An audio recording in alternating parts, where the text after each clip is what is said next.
Welcome to the Jacksonville First Seventh-day Adventist Church podcast, where we listen, learn, and love together. Our speaker today is Pastor Jonathan Pinato. I just wanted to say a little bit about this, the importance of our Seventh-day Adventist prophetic worldview. I was listening to one of my former professors at Southern Adventist University, and he was saying it's so important for us as Seventh-day Adventists to maintain our prophetic worldview. And he says it's important because then when we look out into the world, we take a look at the world not from our human viewpoint, but from God's viewpoint. And he says, if we don't understand our prophetic worldview, when things happen, we will get caught up, and listen carefully, he said, we will then get caught up into the politics of it all. We'll get caught up into the partisanship of it all, the nationalism of it all, and we will forget that we are first and foremost Seventh-day Adventists, that we are all brothers and sisters in Christ. He says, if we don't keep this prophetic worldview uppermost in our minds, we will forget that we have a message that is the solution to the problems of this world. And that is the gospel in the context of Revelation 14, the everlasting gospel in the context of the judgment, the fall of Babylon, and the mark of the beast. And so I just, as I'm sharing this with you, that's my hope, is that you will, just that prophetic worldview will become clearer in your minds. And so here we begin now, Revelation 17 and interpretation, part 2. So what I want to do is almost go verse by verse. And so open your Bibles now to Revelation chapter 17, and I will put it up on the screen so we can follow along as well. And I've highlighted a few words in red, but keep your Bibles open, refer back to that, but I will highlight a few verses on the screen. Revelation chapter 17 and verse 1 and 2 is what we'll be reading right now. Then one of the 7 angels who had the 7 bowls came and said to me, "Come, I will show you the judgment of the great prostitute who is seated on the many waters." So what we first want to do as we read this passage is establish the timing of Revelation chapter 17. And we have some hints in this passage about the timing of Revelation chapter 17. So first and foremost, we have one of the 7 angels who had the 7 bowls in his hand. What is that a reference to, the 7 bowls?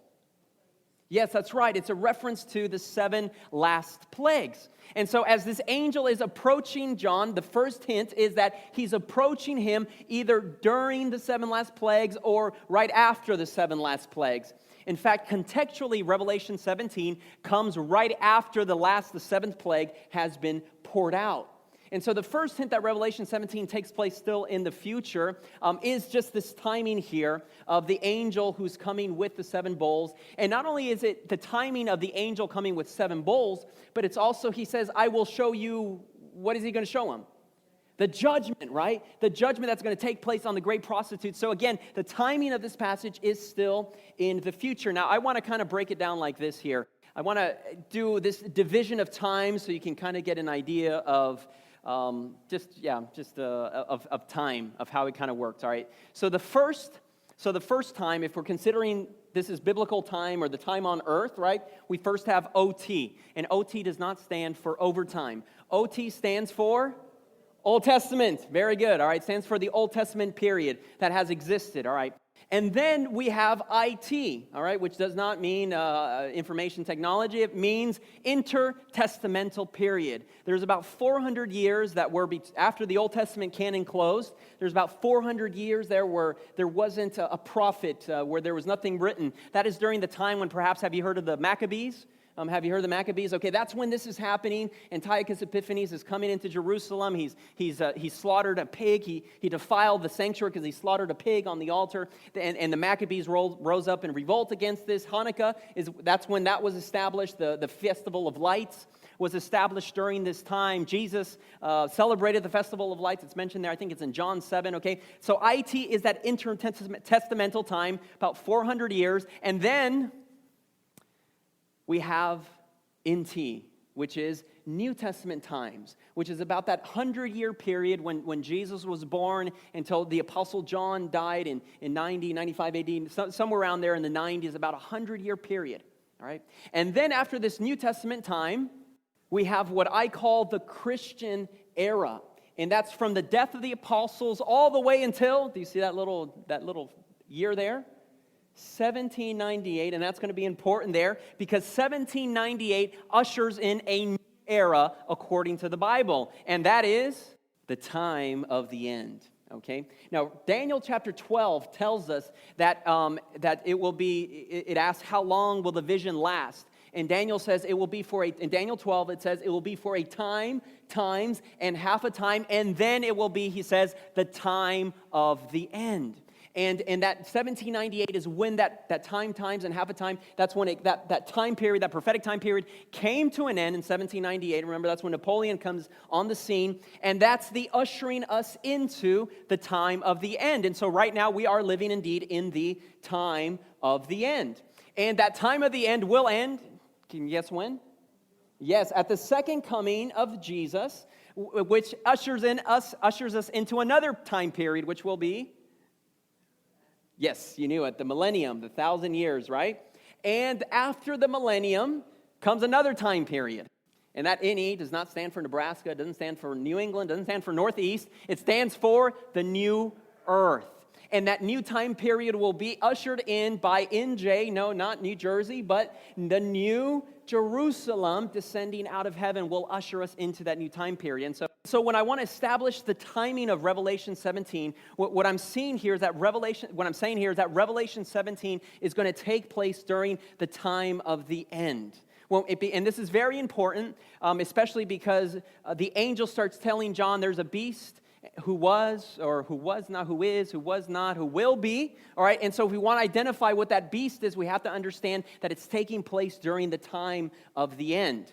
Let me just give you just a few other examples about this here, is that when we look at the seven churches, we are in church number 7, which is the Laodicean church. When we look at the seals of Revelation, we find out that we're in the middle of the 6th seal, which the 6th seal is when the sun was darkened and the moon turned to blood and the stars fell, right? We're still in that 6th seal time period, which actually started to take place during that time of the end, during that red period. When we look at the trumpets, we find ourselves during that 6th trumpet, not quite yet the 7th trumpet. When we look at, Revelation chapter 13, we find ourselves during the time when the beast is ascending out of the earth, and we're sometime there. We're not yet quite to the mark of the beast, but that beast is ascending, that beast is doing what it's doing. When we come to Revelation 14, we find ourselves in the proclamation of the first angel's message, which is the everlasting gospel. We find ourselves also in the middle of calling that Babylon is falling,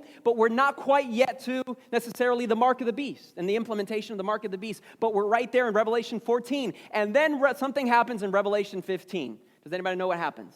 The sanctuary is filled with smoke, and it says that no one can enter into the sanctuary in heaven during that time period, that it's filled with smoke. And that's a symbol that intercession for this earth has come to an end. We're not quite there yet. And then Revelation 16, then the 7 last plagues begin to fall. Are you following me here? And then comes Revelation 17, which is the judgment of the harlot or the prostitute. So we're not quite there yet to the judgment of the prostitute. We're not quite there yet for the 7 last plagues, but we're right on the cusp. We are living in during the time of the end. Are you following me here? And so Revelation 17, this is important, establishing the time of the end, establishing the timing of Revelation 17 takes place during the time of the end. Any questions about that?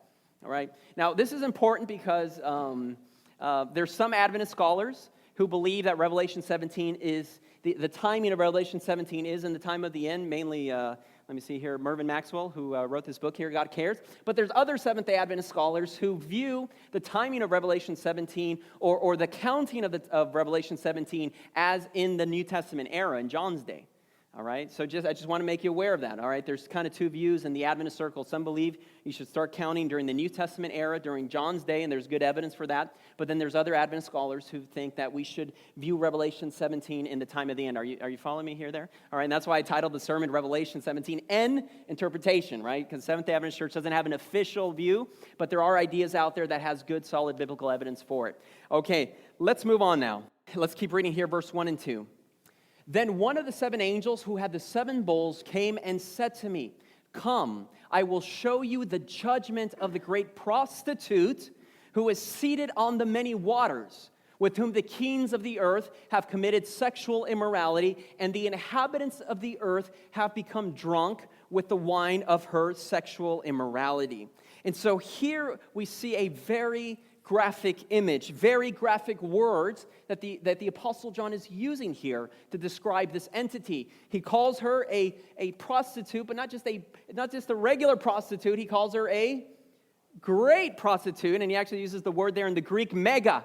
And that word there, mega, is actually used several times throughout the book of Revelation. For example, in Revelation 14, it says an angel came down with a loud voice, and the word there for loud in the Greek is mega, with a loud voice. And so he calls her a great prostitute, seated by the many waters. We'll come back to waters here in a little bit, but just keep that in the back of your mind. With whom the kings of the earth, the leaders of the earth, the government, the politicians, with whom the kings of the earth have committed, and there's the word, very graphic, they have committed sexual immorality. And again, the Greek word that the Apostle John uses here is the word porneia. Does that sound familiar? Yeah, right? That's where we get our modern term pornography. The idea is sexual immorality. And the Bible actually has different words to describe sexual immorality, such as adultery or fornication. But here the word is porneia, that's sexual immorality. The kings of the earth have committed sexual immorality. Very graphic here. And not only just the kings of the earth, but then it says the inhabitants of the earth as well. And so you have three entities here, this great prostitute, the kings of the earth, and the inhabitants of the earth. They're all drunk. They've all imbibed of this sexual immorality. They're drunk with the wine of her sexual immorality. It's very, very graphic here. Now, I preached a sermon a few months ago about preparation for the end of the world. Do you remember that? It's still on the podcast if you want to listen to it. One of the signs that I said that as we near the end of time will just be this obsession, that the world will be obsessed with sex and with sexuality. And that's kind of what we see society moving into. It's kind of all over the place, right? There's just this obsession with sex. And the irony is that God created sex. He created sex. So we're moving now into a literal understanding, a literal application of this. God created sex. He made us sexual beings. God called it good. The Apostle Paul tells us in Hebrews that the marriage bed is holy, he says, and that marital relations are pure. But what happens is that everything that God has created for our good, we, as human beings, we corrupt. And so instead of a virtuous woman here in Revelation 17, what we see, or what John sees, is a prostitute. And he sees the kings of the earth committing sexual immorality, and the inhabitants of the earth just all obsessed with sexual immorality. And I don't know why, I just never thought I would have to say this, but sometimes I feel I do have to say this. I say, men, and I'm going to speak to the men right now, men, I call you to stay away from prostitutes. Men who are here, please stay away from prostitutes. Stay away from porneia. And I'm not speaking symbolically here. I'm speaking literally here. Please, God is calling us to purity. Read Proverbs chapter 5. Solomon makes an appeal to his son and to men everywhere. Keep yourself pure. Proverbs chapter 6, verse 32, it says, a man who commits adultery, listen to what the Bible says, a man who commits adultery has no sense. Whoever does so destroys himself. That's Proverbs chapter 6, verse 32, and it's appeal meant for you for purity. The price of adultery, the price of sexual immorality is way too high. I have yet to meet a man who has come to me, who has fallen, who has been unfaithful to his wife. I have yet to meet a man who says, you know what, being unfaithful to my wife was the best decision I made. I have yet to find someone who says that. The price is too high. They recognize only after the fact that one decision, that one moment of pleasure, it costs them. It costs them a lot. The price was way too high. It cost them, first of all, their marriage. It's too high. It cost them their family. It destroyed their family. It strained and destroyed their relationship with their children. It destroys their relationship financially. Then they find themselves struggling financially. Not only does it destroy their relationship with their family, with their children, with their extended family, it destroys their relationship with the church as well. Then they become filled with shame and embarrassment, and they lose their dignity. The price of sexual immorality, my friends, is way too high. Men, do what you can to enrich your marriage. And I'm speaking to men. The Bible says men are the heads of the household, right? That means you're responsible for the wellness of your home. You're responsible for the happiness of your home. So that's why I speak to you men. Men, do what you can to enrich your relationship with your spouse. Men, take the initiative. If you need help, sometimes we get stuck in our relationships, right? And we don't know what to do. There's marriage counselors, good Christian marriage counselors that we can sit down and we can help. And I know it's hard to pick up that phone and say, I need help. But it's so good. It's kind of like, think of it as a coach. They'll point out things that perhaps we could do better. Take the initiative, men. Reclaim your manhood. Reclaim your honor. Reclaim your dignity. Reclaim your respect as men. Revelation chapter 17, this has just been a literal application. There's also meaning behind the symbolism. Not just a warning against sexual immorality, but there's meaning behind these symbols here. So let's read it here. Revelation chapter 17, verses 3 and 4. And he carries me away.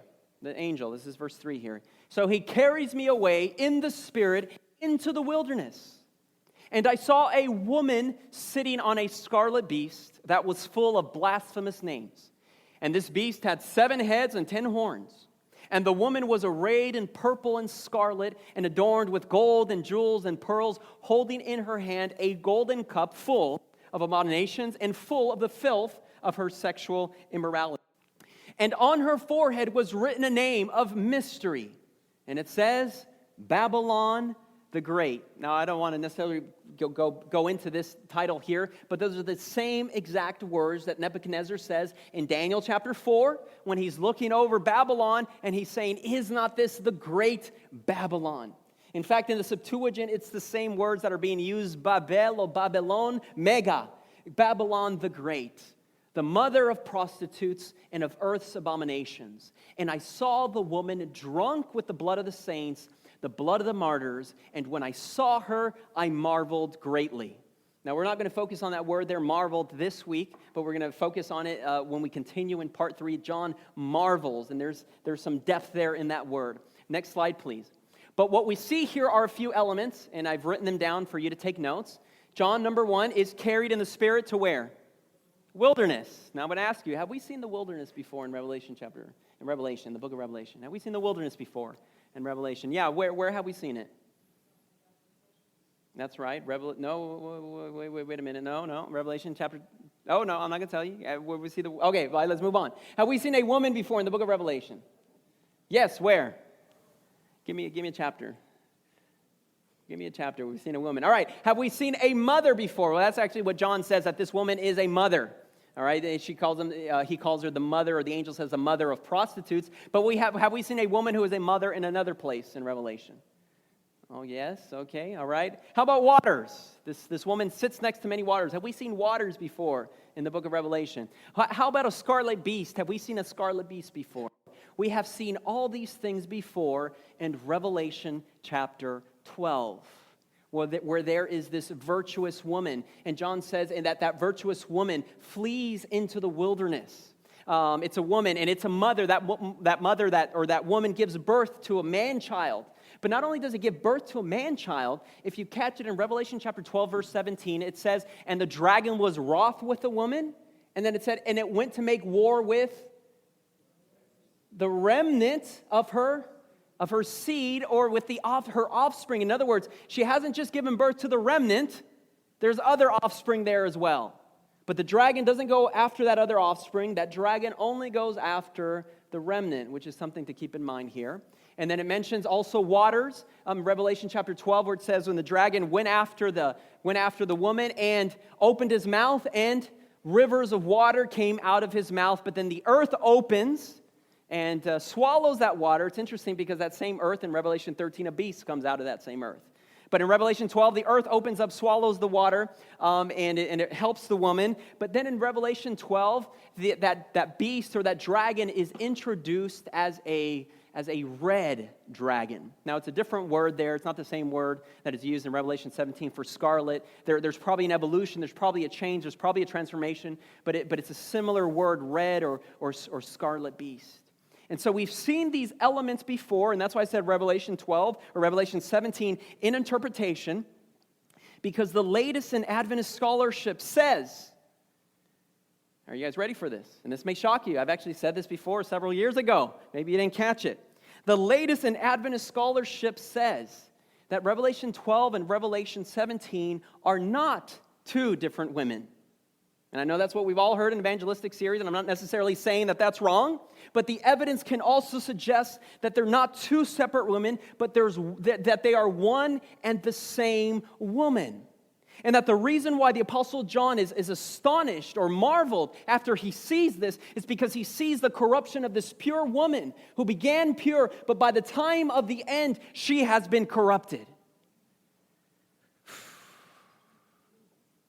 And that's why there's a remnant at the end of time. And that's why the dragon focuses on the remnant, no longer the woman, because the woman has corrupted herself. But regardless of this, regardless whether this is two women or one woman, in fact, there's probably a better comparison with Babylon here that we're going to make at the end of the sermon, but not now. But regardless of whether these are two different women in Revelation 12 or Revelation 17, a pure one and an impure one, or whether it's the same woman, regardless, the idea is here in Revelation 17, there is a woman. And in the Bible, a woman is a symbol of a religious entity.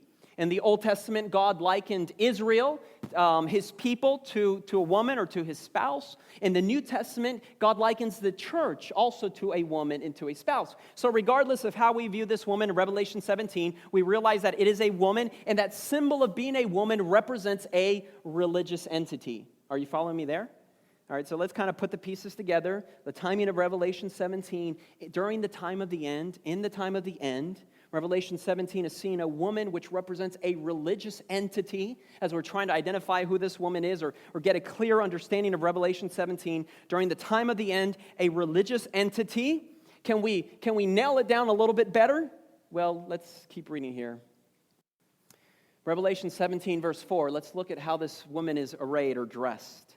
And it says, the woman was arrayed in purple and scarlet. All right, interesting, same color as the beast, scarlet. I think in the Greek it's kokinas. But the word there for purple, I want to focus on that word there for purple. In the Greek it's porphyros or porphyros. And think about that for a little while. Porphyros, am I pronouncing it right? Porphyros, all right, porphyros. All right, just think about that there for a little bit. All right, just hold that word there in your mouth. Porphyros. Okay. All right, next slide, please. And so this summer, I find myself in the Vatican Museum, and I'm walking through these halls, and there was a lot of people that day. That they told us that I think we went on a Tuesday. They told us Tuesday was a good day because there weren't that many people. But as you can see, there was a lot of people. And so as I'm making my way through the Vatican Museum, I stumble across this room here. And I didn't know what I was looking at the time. I lost my mom, and I was trying to find her, and I lost my aunt too, so I was trying to find them as well. And so I walk into this room, and I'm not sure what I'm looking at here, but everybody was like surrounding that basin that you see there. And so I said, well, it looks like it's something important. Let me take a picture of it, and then afterwards I'll kind of research it or listen back to my tour guide and listen to find out what this water basin is and what this room here is all about. And so as I did that afterwards, I was just reviewing my pictures, and I was listening to the audio tour guide. It came to this room, and it said that this basin that you see here is Nero's basin. Nero, the Emperor Nero. The Emperor Nero was a Roman emperor. The Emperor Nero is the one who killed the Apostle Paul and killed the Apostle Peter. The Emperor Nero was a young emperor. He committed suicide, I think, at the age of 32 or something like that. He built this great golden palace in Rome, just north. The Colosseum hadn't yet been built, but just north of the Colosseum, he had built a golden palace, but there's nothing there. Nero was a young emperor in his 20s, and he loved sports, and he just promoted everything that was about sports and the theater and these kinds of things. But he's the one who killed the Apostle Peter, the Apostle Paul, and he built this basin or this, I don't know if it's a bathtub or if it's a jacuzzi. We're not quite sure exactly what it was. Romans loved their fountains. Water would come up from the middle of it. And that basin, if you can tell, is 15 feet across. When this basin was moved to the Vatican Museum, it was so large that they couldn't fit it through any door. And so they had to build this entire room around that basin. Can you imagine that? Okay. This basin is carved from one solid piece of stone, and this stone is called imperial porphyry. Wait, have we heard that word before? Porphyry? Have we heard, does that sound familiar like a word we've just seen? Imperial porphyry. Why imperial? Imperial because it's the color purple. And purple was the color of the royalty in Rome. Romans only of the upper classes wore purple from a dye that was very expensive. Now the tour guide said this, red porphyry, he said, is found everywhere. But imperial porphyry, purple porphyry, is only found in one place in the entire world. Can you guess where that's found? No, not Rome. Take another guess. It's found in only one place. It's from a mountain in Egypt. Have we talked about Egypt before? Have we talked about that continuity of Egypt and Babylon and Greece and Rome? This imperial porphyry, this purple porphyry, is only found in one place in the entire world. It's from a mountain in Egypt, and the Roman emperors laboriously mined that quarry, shipping the contents across the Mediterranean to Rome. Any purple porphyry that you see came from this mountain in Egypt. In fact, purple porphyry was quarried out, so there's no more of it exists in the entire world. Any purple porphyry that you see came from the mountain, and it makes it that much more rare and that much more precious. Isn't that interesting? What did you just read in Revelation 17, that this woman is dressed in purple porphyry? Interesting. Could there be a connection there? I'm not sure. So then I walk into the next room, and then I see this, and this is a sarcophagus. The sarcophagus, the large one that you see there in the picture, is the sarcophagus of Constantine's mother. Constantine, the Roman emperor, he had his mother, her remains placed in that sarcophagus. She's no longer in there. But guess what this sarcophagus is made out of as well? Imperial porphyry. That's right, the same thing. And then the smaller sarcophagus that you see there, he buried his daughter there, his daughter Constantina. And this, you can see how immense it is. This purple porphyry, this expensive, rare, precious stone. And so as I'm hearing this from my tour guide, I'm realizing this tour guide is not a Seventh-day Adventist, and this tour guide is not trying to identify the woman of Revelation 17, but it's there and it's history. In other words, all fingers, when we look at this woman of Revelation 17 in the time of the end, all fingers seem to point to Rome. And we're not going to get to the scarlet beast yet, but in Revelation 17 it mentions that scarlet beast has 7 heads.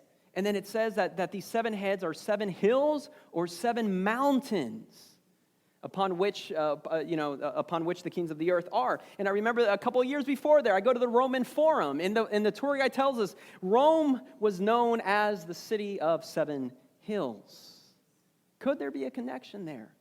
Now just keep that in mind, the mountain, 7 hills or 7 mountains, we'll get to that a little bit later there. But it seems that all fingers are pointing to Rome. So tying this woman into history, there is a definite connection here with Rome, between that woman of Revelation 17 and with Rome. But not just a connection with Rome, but there's something else as well.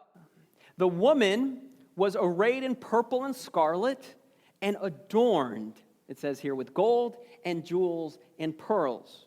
Now, oftentimes when we read this is probably one of the passages that Seventh Adventists use, right, to encourage individuals not to use jewelry. Have you guys heard that, right?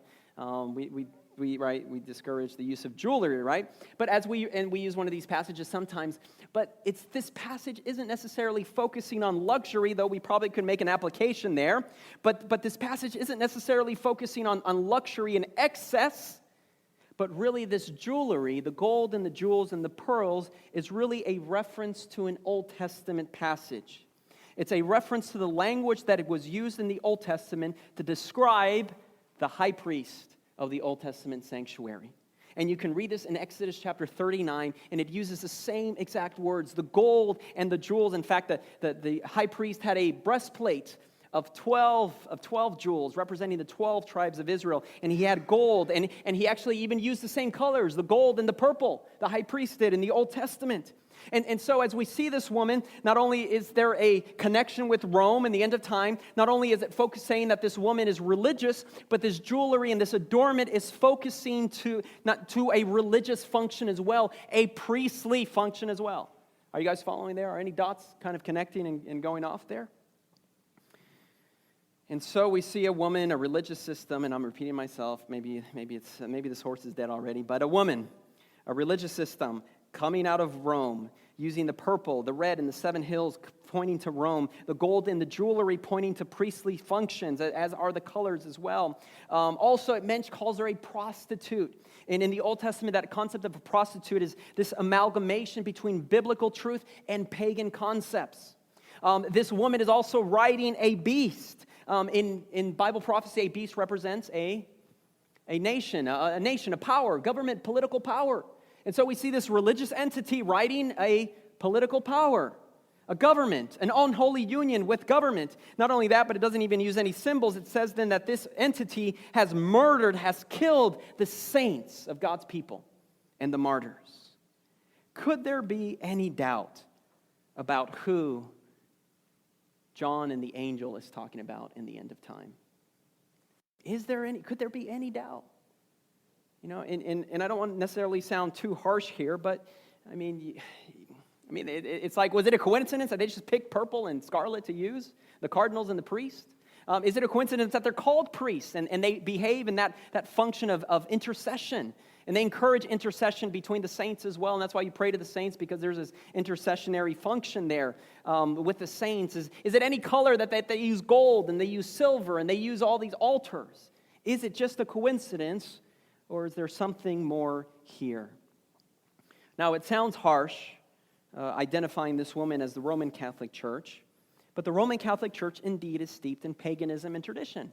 And when you take any of these tours in Rome, they will actually tell you that this came from this pagan tradition and this entered the church from that pagan tradition, and they don't make any excuses about it. The Roman Catholic Church has also historically and currently always had a working relationship with the governments of the world. And that's just how they feel that they should be involved in government and in public policy and these kinds of things. So I don't want to sound harsh, but this is the reality of the world. But here in Revelation chapter 18 later on, though, as terrible as this woman is, there's a call in Revelation chapter 18 at the fall of Babylon, and God says, "Come out of her, my people." So as harsh and as strong as this language may be and as offensive as it is, the Bible tells us that God still has people there in Babylon. And at the time of the end, he's going to call them out. And so I think that's why we have to be very careful with Catholics and with those involved in Catholic. We shouldn't be rude. We shouldn't be mean to them because they're God's people. You know, Lord have mercy. I mean, they're probably more Christians sometimes than we are. You know, and so, we have to treat everyone with respect while at the same time recognizing and identifying what Bible prophecy is talking about. Now, I don't know if I should say this or not. I put a question mark next to this note here because it's a little controversial. Do you guys want to hear it? Or? Yeah? Oh, you guys want to hear it? Okay. All right. It has to do with the working relationship between the Roman Catholic Church and government. Okay? The courting of secular power as done by the Roman Church in the Middle Ages is what American Protestant evangelicals have been doing and are doing today. And that's where I'm going to get into trouble here when I say this. They have been doing and they are doing it today. And let me get even to hotter water here, all right? This last election, all right, I've already lost half of you, all right? With this last election, all right? And I'm not taking sides here. I'm just telling you what we see, what's happening, right? This last election, it seems that our current president was voted into office largely because of the evangelical vote. Now, if we are also Christians, right? And so we can sympathize with evangelicals, right? See, evangelicals, they felt under fire from the previous administration, right? And I'm not taking sides here. I'm just telling you how evangelicals felt. Even as Seventh-day Adventists, we felt a little bit of the pressure. We felt fire from the previous administration. Why? Because of issues of birth control, right? And issues of abortion, and even bakeries, right? We felt that our Christian faith, and I say we, evangelicals felt their Christian faith being attacked. And so when this election came over, I don't know if a deal was made. That kind of sounds conspiratorial, right? I don't want to say that, but I think it's common knowledge, right? I mean, the idea is, hey, just, if you give us peace, if you give us space, we'll vote for you. And it doesn't really matter whether you represent evangelicals morally or not. You're kind of our political hitman that will just give us the space, give us, the peace that we need, and so we'll vote for you. And sure enough, even, things were getting a little sketchy there for us as well. Nothing affected the Seventh-day Adventist Church directly necessarily, but we were feeling the pressure. What if there is an employee in our institutions that is not living a lifestyle according to what we encourage and what we expect of our employees, right?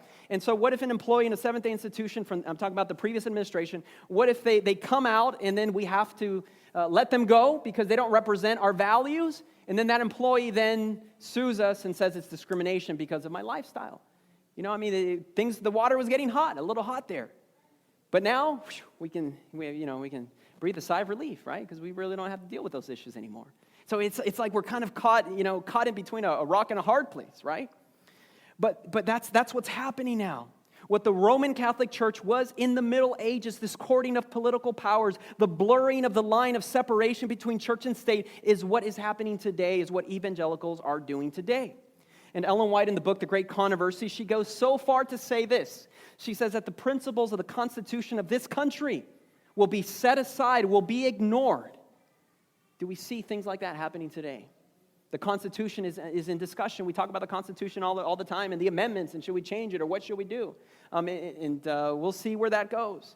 And so Revelation 13, though, it says it this way. It says that from that second land beast, it will make an image to the first beast. In other words, idea is what the Roman Catholic Church was in the Middle Ages, courting that secular power, is what will happen with that second beast here in the United States of America. This courting of secular power, this blurring of the line between the separation of church and state. And we see it happening today. When is it going to happen? I don't know. But we see the seeds happening. We see this taking place. And so it should, understanding this prophetic worldview, it should give us courage. It should give us hope that what the Bible says is true, that what prophecy has said is being fulfilled and will continue to be fulfilled. And what we need to do is be faithful to the Lord as we see all of this happening around us. Now, my final point here, so if I've kind of done it, I've tried to establish the timing of Revelation 17 taking place during the end of time. I've made a literal application to Revelation 17 regarding the prostitute. Men, stay away from prostitutes and sexual immorality. We've made a symbolic understanding or an application of the woman of Revelation 17 referring to the Roman Catholic Church. But now I want to make a global application of Revelation 17. In other words, Babylon here, this woman here in Revelation 17 becomes more, listen to me here, becomes more than just a reference to the Roman Catholic Church. But rather, this woman here, Babylon, becomes a symbol for everything that is opposed to God. Are you following me here? At the end of time, this woman becomes a greater symbol, a symbol for everything that is opposed to God. And so I said the comparison probably shouldn't be made between the woman of Revelation 17 and the woman of Revelation 12, but rather the comparison between this woman, Babylon, should be made with someone else. And that is in Revelation chapter 21, and that is the New Jerusalem. And let's just read this passage and see if you don't see any similarities here. And I'm going to end my sermon on this point here. Then one of the seven angels, Revelation 21, then one of the seven angels who had the seven bowls full of the seven last plagues came and said to me, wait a minute, have we seen one of these seven angels before? Carrying the seven bowls? Have we seen that before? Yeah, we've seen it in Revelation 17, right, as the introduction to the woman, right? And he came and he said to me, and he says, come, and I will show you who? The bride. Now, we've seen that very same phrase before. Where? Revelation 17. Come, and I will show you the judgment that will befall that prostitute. So you see the comparisons here almost. Come, and I will show you the bride, the wife of the Lamb. Revelation 17, come, and I will show you the prostitute with whom the kings of the earth have committed sexual immorality. Here, no, it's the bride, the wife of the Lamb. And he carried me away in the spirit. Have we seen that before? Revelation 17, he carried me away in spirit into the wilderness. But here, it's not a wilderness. Here, he carries me away into the spirit to a mountain, a great and a high mountain. Now, we've just seen that word there before, mountain. I made a reference to it, the hills, the seven heads, seven hills, these mountains. But here, this is the true mountain. This is the mountain of God. It is the great mountain, the mega mountain, the high mountain. And then he showed me the holy city, Jerusalem coming down out of heaven from God. In Revelation 17, he shows them Babylon, the city. Here he shows them the new Jerusalem. And then in another part it says, and that city, it shone with the glory of God.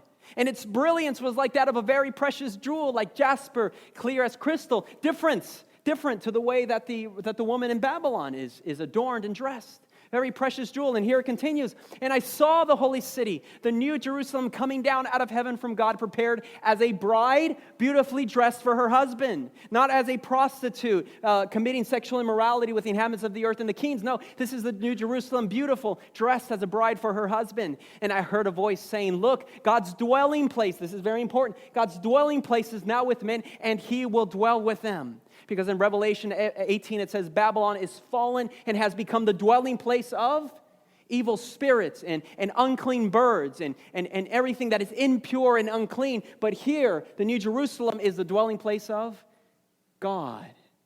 And God will dwell with them, and they will be his people, and God himself will be with them and be their God, and God will wipe every tear from their eyes. There will be no more death, no more mourning, no more crying or pain, for the old order of things has passed away.